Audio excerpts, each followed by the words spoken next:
Having trouble with your JBL Tune Beam earbuds only playing sound from one side? Don't worry, you're not alone, and fixing it is easier than you might think. In this video, we'll go step by step to get your earbuds back to full stereo sound. The first thing to check is the charging connection. A common reason for the mono mode issue is that one earbud didn't charge properly. Make sure both earbuds are firmly seated in the charging case. You should see a white blinking light, which means they're charging correctly. If your earbuds have been in use for a while, it's a good idea to check for dust or debris inside the case. Even a small buildup can prevent proper contact and cause sound issues.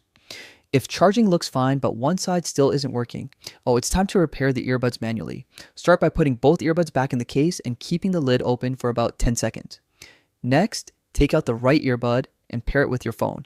Once it's connected, remove the left earbud. It should automatically sync with the right one and restore stereo sound.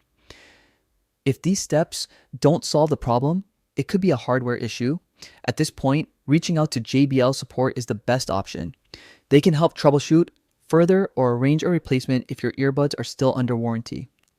Following these steps, you should be able to enjoy your music in full stereo again. With a little patience and a quick check, that annoying mono mode issue will be a thing of the past.